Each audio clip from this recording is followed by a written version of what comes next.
I think for me now, going forward, the only thing you want to think about, again, because you can't just switch the brain off.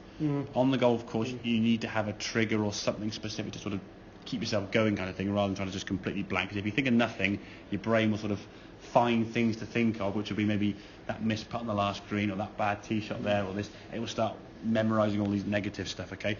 So going through that position where you're getting your left hand on the club, I want you to be able to see that logo of your glove there, okay? Because if we look at this one here now, when you swing back, you've got yourself with your left hand there. There's a pretty good grip there. So for me, the checkpoint, the V that your thumb and forefinger is making, kind of goes up towards your right shoulder. You can see the two knuckles there on your left hand, and this logo is now clearly seen. And again, if we go up through the club shaft here, that will go through your left wrist, as you can see. Previously, your left wrist was on this side, okay, over here. Too weak, okay? Because if you actually look at when you come out, though it's a blur, we're still going to see how your left hand with the black and white, as you come out to make contact with the golf ball, that's kind of your impact. You can see the logo now on your glove. If your logo had started round here with the glove and then return, that's where it wants to return back to. That's kind of your natural return position where it wants to come back. So if the logo had started too far underneath and returned back to there, the club face now is going to be aiming to the right. And that's what we said. When the club was aiming to the right, you had to swing it over there, which was in your way, back foot, pulling left and all these things, okay, with the driver. Once you start seeing a golf ball going less right, or actually going just left and staying left, you're not going to feel the need to want to play off your back foot quite so much. You'll generally start finding your body will kind of respond. Your body responded to what it saw a golf ball doing. Your golf ball was doing...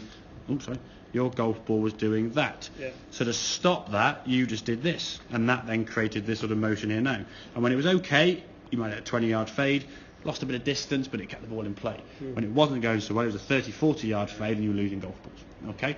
So by changing the path first, if you just said, I'll just swing more from this direction, Steve, the ball's going over there somewhere. It's just going to be off the planet. Like. So you've got to get that club face changed. Get that grip better, certainly looser. And I think, don't be worried if you go back to old faults. We are creatures of habit, okay? I think a lot of times people they default back to their old sort of habits, okay? So gripping in the fingers, but doing so with your hand literally hanging down by your side as loose and as natural as possible, okay? If you position your left hand, like that unorthodox position with the palms facing up, and then you try to grip something this way, you get it across the fingers, but you can't get your thumb over the top. So if you can't get that thumb in the correct position, the grip's incorrect. When it comes back to what would be a natural position, face is left wide open, and then you see that ball going right. So get that glove hand better. Back slightly as well. There's a little bit of lean with a driver though. That's not the end of the world, okay? If it becomes, to be fair, when you swing through, that's a little bit of a lean back. This one on here wasn't a bad movement in terms of that right foot. That there's starting to move a bit more, and you're getting yourself through now towards target a little bit better, okay? I think this was one where you may have hit the ground behind the ball potentially, okay? It's difficult to sort of remember which one you did, but chances are that was probably when you hit the ground a little bit, probably around about there, the club's just sort of brushing the mat, okay? As a result, then you lost a bit of power there and going through, but at least you're able now to square the club face up. And as I said to you, your stock shot going forward now is going to be one that's going to look similar to that last one there. Sort of starts down just left of that green line and just sort of drifts back kind of this way. As long as it's not curving up in the air, that's fine. The best golfer. And it's side spin that. I say. If you're looking on this, if you're looking on the screen now, let this ball stop. If we go back to there. So if we're looking on the screen, all you want to be looking at is going to be the path, the face, and the side spin. That's the only three numbers really you want to start focusing on. If you start looking at the launch and the spin, the backspin, and you're going to get confused.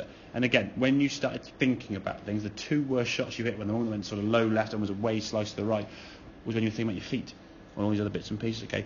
Sole focus on that left hand grip, get it in the fingers nice and loose, nice and relaxed, then your left hand can return back to its natural return position with the club face square. I certainly would check your club face at address as well. Don't let it sit down open, because if you start off with it open, you fight the losing battle, aren't you? And it's that's like putting the handbrake on a car to try and get a fast start. It's like, come on, take the handbrake off. That's one thing that I felt was automatic. Not look at my feet alignment. But you're right. If that club isn't quite right, it might look right. Exactly, But I've got to imagine that line. And a lot of people, they look at the setup and they spend an inordinate amount of time on their feet. And the feet don't hit a golf ball. The club edits the golf ball, and your shoulders generally dictate the path. When I couldn't play last Thursday morning because it Oh, with the weather, yeah. I went to Ridgeway. Yeah, on the range up there, yeah. Yeah, I know, yeah. And I was playing around with my feet closed, open, and it felt better with them open, but I didn't do it. The thing is, I think a lot of times with an open stance, what it will actually do is enable your body to clear a lot better. I mean, I said Trevino hit the ball, fade and draw, aiming 30 yards left. All the ball cannot see or know what your feet are doing. All the ball knows is what that club head is doing, which will be dictated by your hands and your shoulders. So where your feet point, it doesn't really make that much difference to some. I'm not suggesting I'm just aiming 40 yards left, but I think sometimes a lot of people, especially people who maybe got a slight restriction or limited range of motion through the ball, being a bit open, I think actually helps, especially people who fade the ball. If you're a natural fader, just aim 10 yards left, which goes left to you anyway, and let your soft fade. I might try that. I don't think we'll play tomorrow because it's going to be wet. Yeah, try if you're on the range with that. I'm playing Thursday again. Exactly, yeah.